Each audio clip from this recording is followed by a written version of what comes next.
Qu'est-ce qu'il y a? Juste vous donner quelque chose, vous pouvez ouvrir, je ne vous fais pas de mal. Vous voulez quoi? Vous donnez quelque chose. Quoi? Un courrier, c'est tout. Bonjour Nesta. Oui. On fait en sorte que ça se passe dans la paix. D'accord? Ouais. Vous avez besoin de la buanderie, je la laisse ouverte. Mais dites-moi que vous faites rentrer plus personne à héberger ici, quoi. Or, vous, samedi, vous m'avez repoussé. Ah, vous avez essayé d'ouvrir la porte sur moi alors que je vous ai dit de partir. Vous avez poussé la porte. Vous avez poussé la porte. Et comme vous avez poussé la porte, j'ai voulu fermer. C'est pas la même chose. Je vous ai pas repoussé. Après, si vous pensez que je vous ai repoussé, vous avez qu'à porter plainte. Et vous m'avez violemment frappé la porte sur la figure. Juste pour vous dire, il ne faut pas me toucher parce que j'étais greffier de la colonne. Mais je vous ai pas touché, j'ai pas le temps de vous toucher. Je ne vous ai pas bousculé ou quoi, c'est vous qui étiez là comme ça. Je vous ai dit que j'ai envie de couper court à la conversation. Vous avez voulu forcer. Je vous ai dit que je vais fermer la porte et puis c'est tout quoi. Il faut bien qu'elle puisse renouer l'appartement. Vous voulez bien visiter un appartement à l'intérieur et pas l'extérieur. Bah c'est quoi tous les deux en même temps, je vais jamais comprendre. Hein, donc, et bah j'ai que 2 oreilles, j'en ai pas 4.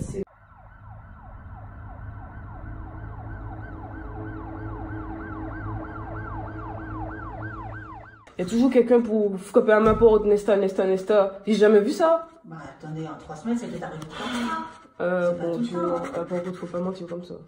Alors, petite précision concernant cette vidéo, tout au long de la vidéo, mon gloss, il est blanc, tout simplement parce que ce gloss me saoule.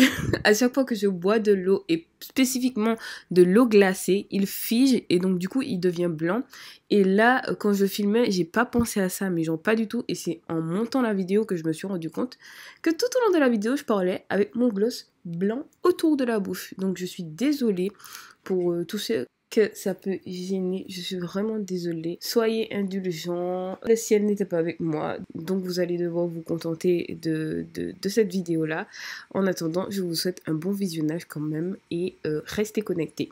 Avant de commencer la vidéo, n'oubliez surtout pas de mettre un petit j'aime, de laisser un commentaire pour ceux qui ont déjà vécu une expérience catastrophique avec leur propriétaire ou avec leurs voisins ou avec, en tout cas dans le monde des apparts, du logement et tout. Si vous avez déjà eu une mauvaise expérience, n'hésitez pas à le mettre en commentaire, on va partager ça ensemble. Ça me fait plaisir de lire vos histoires, comme ça on se dit on n'est pas seul et je suis sûre que vous allez en aider plus d'un, ça c'est sûr. Encore une fois, si ce n'est pas encore fait, je t'invite à t'abonner en cliquant sur le petit bouton juste ici et en activant la cloche de notification, comme ça tu ne vas rater aucune de mes vidéos.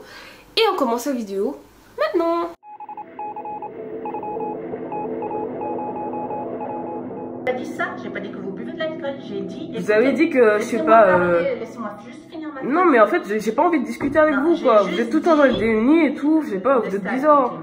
Mais j'ai pas envie de vous parler tous les jours comme ça, vous êtes en train de frapper à ma porte. Ça fait au moins 3 fois que vous venez frapper à ma porte, 3 jours d'affilée, c'est bon. Ben voilà. On règle les choses et puis comme ça c'est... Non, il y a rien qui se règle, il y a rien qui se règle. J'ai pas dit Nesta boit de l'alcool. Quand c'est pas Mais attendez, excusez-moi, mais de toute façon, dans tous les cas, je n'ai pas bu de vodka, c'est ce que je vous ai dit l'autre jour. Donc après si c'est sur ça que vous voulez vous défendre alors que vous n'avez aucun argument autre que ça, c'est vous hein. Mais je sais pas, vous parlez de ça alors qu'il y a aucun, enfin je sais pas, il y a aucun rapport avec la situation. Ah je dis ça tout le temps. Ah je dis ça tout le temps. Ah ouais, je dis ça tout le temps. Ah effectivement. Non mais devant votre maman, vous avez dit non. Le nom, vous avez dit, j'ai frappé seulement 3 fois depuis que vous êtes ici. Non, ça, excusez-moi, mais là, c'est du mensonge total. Mon grand frère était là, il peut en témoigner. À chaque fois que je suis au téléphone, vous frappez. Votre beau-frère. Mon grand frère. Mon grand frère était là, il peut en témoigner. À chaque fois, vous venez frapper. C'est pas la 3e fois. Faut avouer. Mais non, faut avouer, même après, vous frappez tout le temps, c'est tout. Moi, je suis pas folle. Je sais pas, même quand je parle et tout, venez me parler et tout. De toute façon, après, moi, j'ai plus envie de parler. Franchement, j'ai des choses à faire. Mais voilà, ça va pas durer. Mais c'est pas en fait. Mais c'est ça, je vais le signer. Voilà.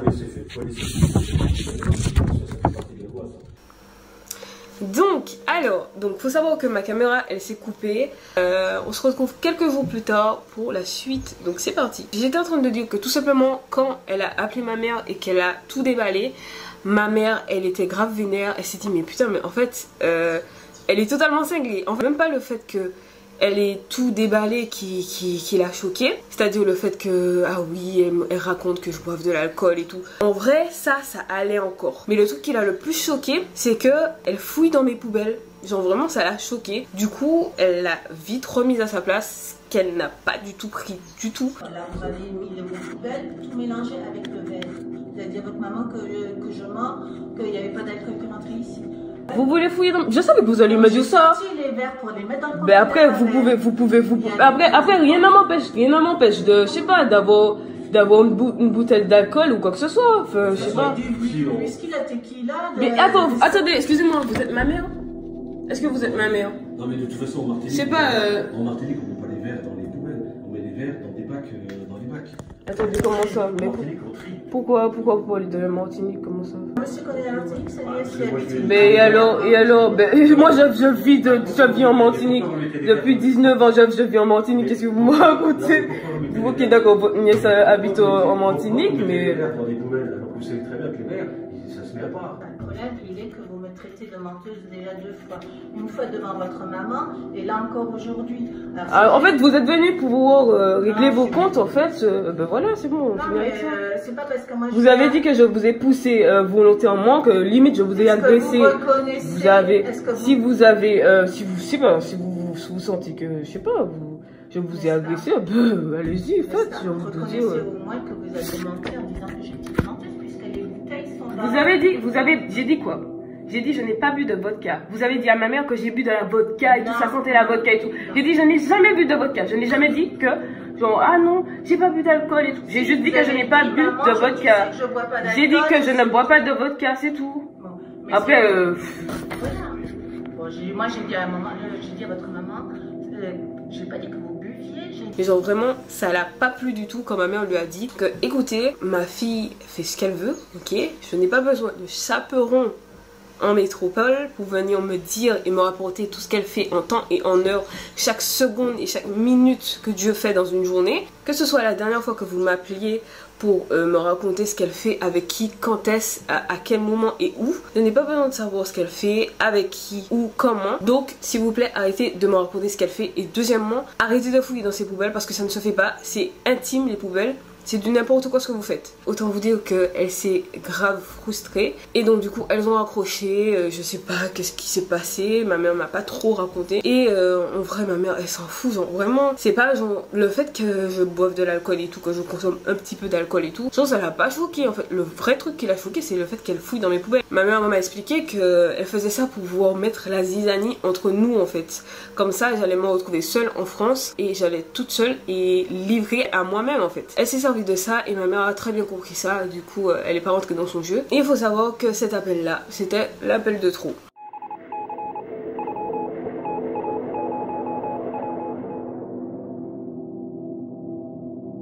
Quelques jours plus tard, elle vient me glisser un petit mot en dessous de ma porte. D'ailleurs ça c'est devenu son mode opérationnel favori. Comme elle ne pouvait pas frapper à ma porte, elle a commencé à me glisser des petits mots en dessous de ma porte. À chaque fois que je me levais le matin, je voyais un mot en dessous de ma porte, ça me stressait. Donc du coup, au fur et à mesure, elle mettait des petits mots. Et un jour, elle m'a mis un petit mot qui me disait pourquoi elle avait fermé la buanderie. Enfin, après plusieurs jours d'attente, elle a daigné me répondre sur un petit bout de papier.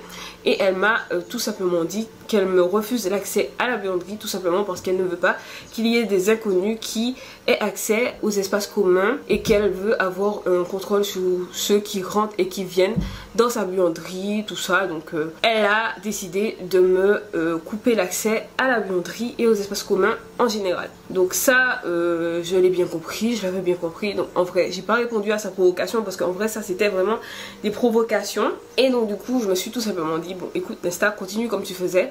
Donc j'ai commencé à laver mes linges à la main. Voilà, mes chemises d'école à la main.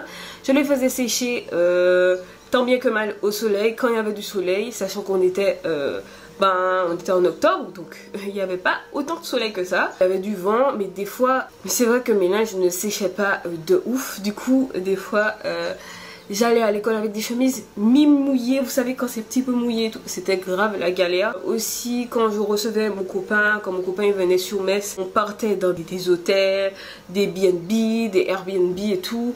Tout simplement parce que je ne voulais pas rester, je faisais tout pour ne pas rester.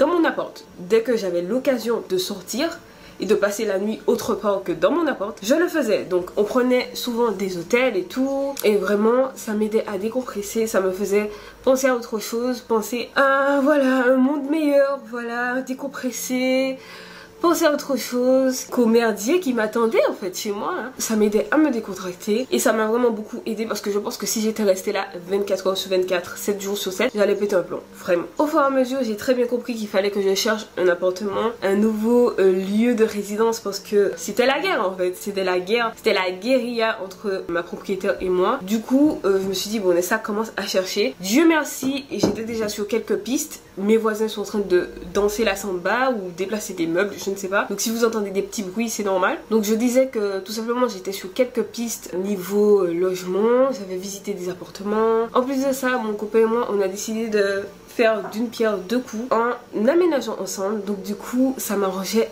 grave au niveau de mon dossier parce que avec son salaire en plus, c'était beaucoup mieux que juste d'avoir une petite bourse étudiante et postuler pour devenir locataire ou quoi. C'est la galère, c'est même limite impossible. Donc du coup, au lieu de me fixer que sur les logements étudiants, on pouvait aussi se fixer sur des logements un petit peu plus normaux de type T2. C'était plus des petits studios d'étudiants et tout, genre vraiment ça m'arrangeait de ouf et franchement ça m'a sauvé la vie parce qu'après ça m'a vraiment ouvert des portes parce qu'avec son salaire ça a vraiment tout débloqué. En plus vous savez qu'au niveau des logements étudiants, comme on était en octobre, il n'y en avait pas tellement, donc vraiment avec le salaire de mon copain, le dossier il s'endurcissait et donc du coup j'avais plus de choix au niveau des appartements et donc du coup j'avais plus de chances de partir un petit peu plus vite et j'étais trop contente. Ça me donnait aussi une sorte de motivation à me dire que il y a un avenir meilleur qui m'attend et que je vais bientôt emménager pour la première fois avec mon copain. Franchement ça me donnait le sourire de me dire que enfin je pourrais respirer. Franchement ça me... Je sais pas comment vous dire mais j'avais une espérance dans un coin de ma tête, j'avais une espérance même si je vivais un calvaire avec ma propriétaire. Je savais qu'il y avait un avenir meilleur qui m'attendait quoi, genre vous voyez. Un jour, elle vient frapper à ma porte, d'ailleurs alors qu'elle avait déjà arrêté de frapper à ma porte depuis très longtemps. J'ai trouvé bizarre qu'elle frappe à ma porte, du coup je suis allée ouvrir mais avec une boule au ventre et une boule dans la gorge. J'ai ouvert et bien sûr c'était quelque chose de totalement bizarre en fait. Elle était là en face de la porte et derrière elle il y avait un monsieur que je ne connaissais pas qui se trouvait être le voisin apparemment et moi j'étais en mode bonjour. Elle me dit bonjour, est-ce qu'on peut rentrer? Je suis en mode non, pourquoi? Genre on est en froid, ça fait presque 2 mois qu'on se parle pas, ça fait presque 2 mois que tu m'adresses plus la parole et tu me demandes est-ce que tu peux rentrer chez moi? Genre non, pas du tout en fait.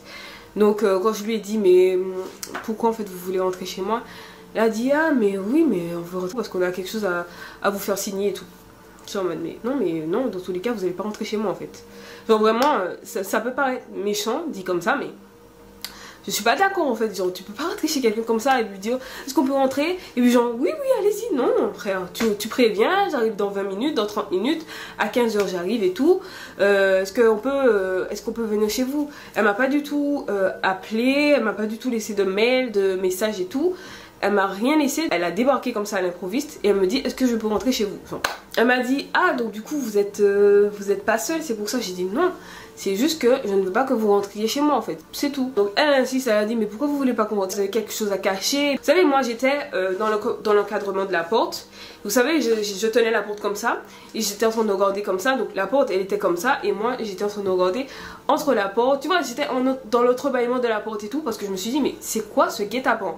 Il y a un monsieur derrière toi, tu me demandes d'ouvrir ma porte et tu me demandes pourquoi je veux pas ouvrir ma porte, pourquoi je veux pas te laisser entrer alors que vous êtes deux, je connais pas la personne derrière toi, je veux pas laisser un inconnu rentrer chez moi, t'es trop chelou. Donc j'étais un petit peu gênée, donc je fermais comme ça un petit peu, mais tu vois j'étais dans l'entrebâillement de la porte, mais rien de bizarre, genre elle était en mode mais pourquoi vous entrebâillez la porte, vous avez quelque chose à cacher et tout. J'étais en mode non mais je veux pas que vous rentrez chez moi en fait, c'est tout, ça s'arrête là. Mais j'ai mes affaires là comme ça. Mais moi aussi j'ai mes affaires. Mais attendez, excusez-moi, mais je vais pas rentrer chez vous comme ça et puis... Mes affaires là-dedans. Mais alors, mais moi je rentre pas là comme ça, et puis je fais un pique-nique à l'intérieur, moi je rentre pas vous affaires, moi. En plus ça s'est fermé. À n'importe quelle maison, quand on toque à une porte, les gens ouvrent la porte. Mais je vais pas ouvrir la porte grande, alors vous voulez. Ah ben rentrez pendant que vous y êtes. Donc voilà, donc je lui ai dit jusqu'à preuve du contraire, je suis chez moi et si je veux pas que vous rentrez chez moi, il y a personne qui va rentrer en fait. Donc voilà. Donc là, elle m'a dit ah mais c'est le voisin qui est là et tout. Je lui ai dit de venir parce que je veux des témoins. Au cas où si ça dégénère, j'ai ramené le voisin. J'étais en mode mais dégénère de quoi en fait?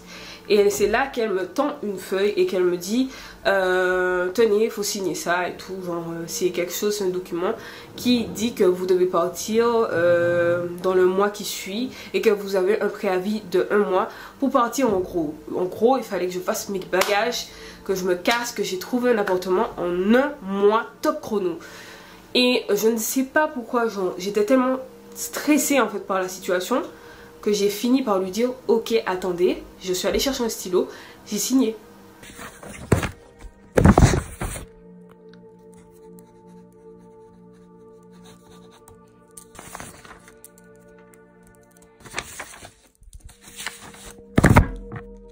Je ne sais pas, jusqu'à maintenant je ne sais pas pourquoi parce que honnêtement ça ne me ressemble pas. Mais je crois que j'étais tellement mal en fait, je voulais tellement qu'il parte que j'ai signé en fait, genre vraiment comme ça j'ai signé. J'étais en mode mais wesh vous saoulez, allez cassez-vous, tenez ce que vous voulez. Et donc du coup j'ai signé, je sais qu'il faut pas signer des trucs comme ça, mais je sais pas. J'étais totalement bouleversée, on va mettre ça sur le coup du bouleversement. Et j'ai signé et puis voilà, ils sont partis. Et puis là j'avais la pression parce que je me suis dit mais en fait il faut que je parte dans 1 mois. Alors que j'ai pas encore d'appartement. Comment je vais faire? Mais je me suis dit c'est pas grave, je me suis dit je vais prier, le Seigneur va m'aider. Il y a un Dieu sur terre, je ne vais pas rester à la rue, c'est pas possible. Donc j'avais confiance en Dieu, donc je me suis dit Nesta, vas-y c'est bon, c'est pas grave, Osef, t'as signé mais c'est pas grave.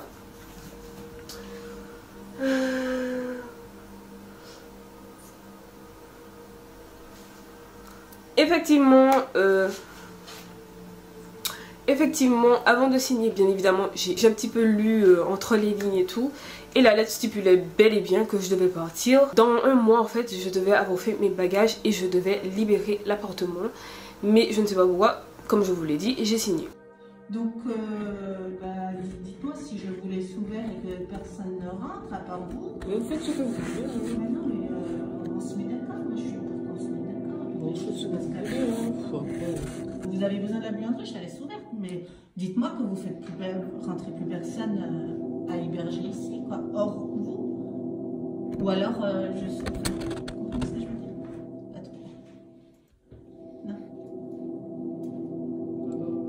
Dites-moi, posez-moi des questions, il n'y a pas de souci. Pas de questions. Si vous pouvez recevoir de la visite, voilà, un après-midi, voir je sais pas, passer un goûter ou bosser quelque chose avec une copine du lycée, ça je comprends. Mais faire rentrer, je ne sais pas, ça peut être votre frère, votre fiancé ou peu importe, pour rester dormir et tout. À ce moment-là, moi je protège, je ferme. Je sais pas. Ok, d'accord, vous répétez. Non, mais j'ai cru que vous n'aviez pas compris. J'ai toujours pas compris. J'ai toujours pas compris. J'ai pas, c'est plus que. Si, pourquoi? Elle ne comprend pas la jeune fille. Prenez ce qu'elle veut dire. Bah, chacun sa façon de raisonner. Moi, je trouve pas ça logique. Après, si vous parlez de sécurité, vous voulez vous protéger, bon, en fait, si vous voulez, je vous dis ça.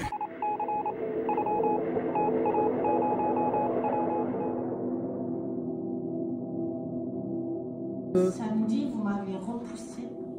Vous avez essayé d'ouvrir la porte sur moi alors que je vous ai dit de partir. Vous avez poussé la porte. Vous avez poussé la porte. Et comme vous avez poussé la porte, j'ai voulu fermer. C'est pas la même chose. Je vous ai pas repoussé.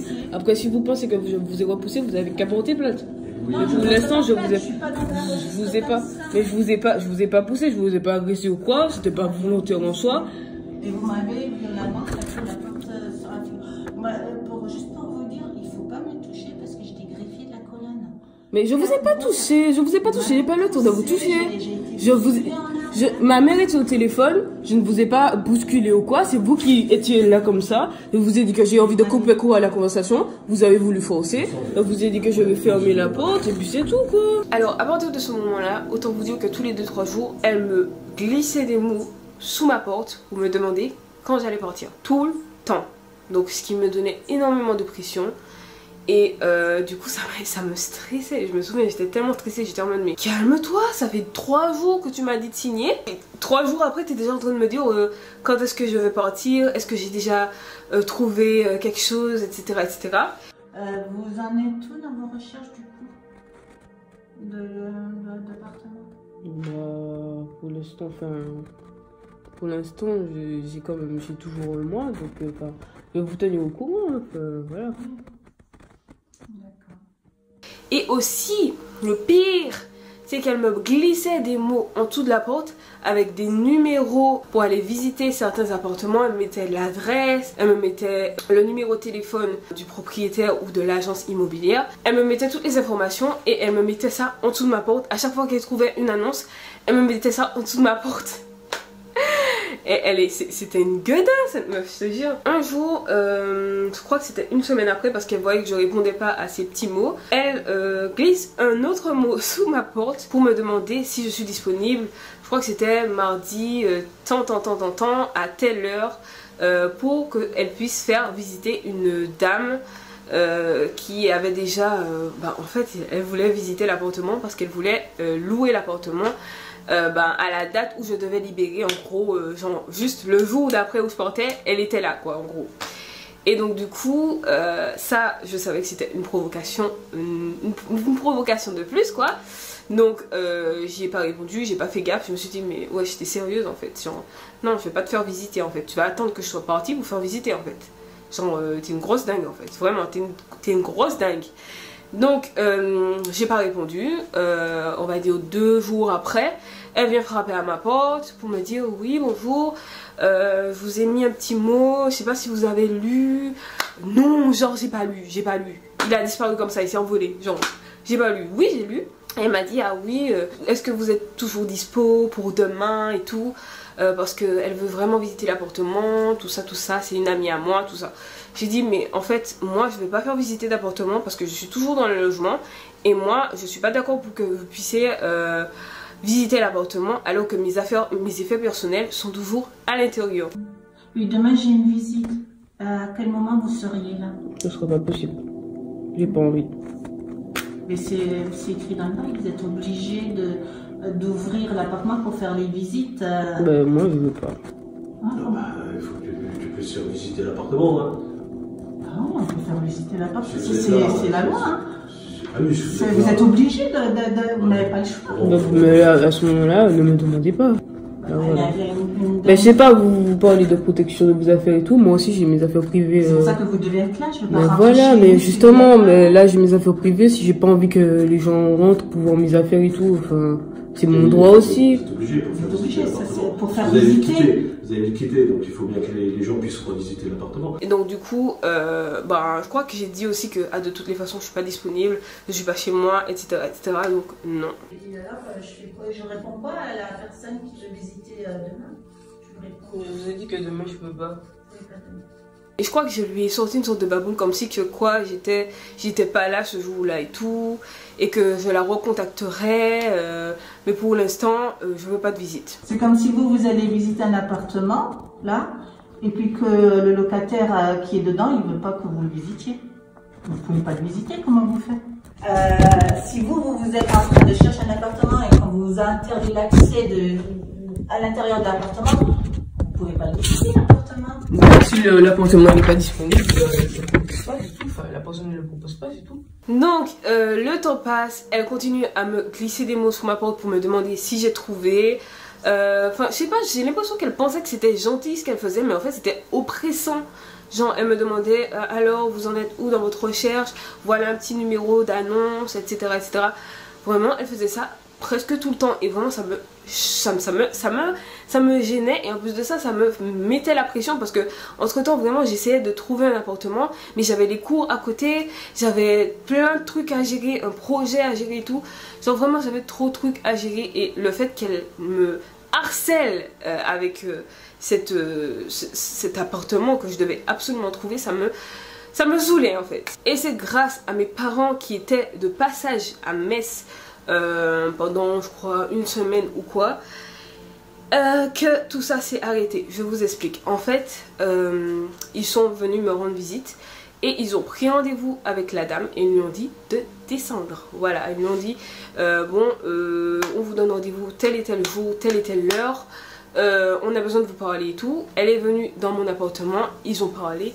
Et depuis ce jour-là, je n'ai plus eu de mots en dessous de ma porte, je n'ai plus eu de numéro d'annonce, je n'ai plus eu de harcèlement en fait. Et elle a arrêté de me saouler et aussi elle a ouvert la porte de la buanderie. Voilà, elle a ouvert la porte de la buanderie. Et bon, dans tous les cas, moi j'utilisais plus sa buanderie, j'y allais plus parce que j'avais trop peur. Genre à tout moment, ils ouvrent la porte, je vais dans la buanderie, elle m'attend là avec un couteau et tout, genre dans le local à poubelle. J'avais trop peur, donc je me suis dit non, je vais continuer à laver mes linges à la main parce que j'ai trop peur.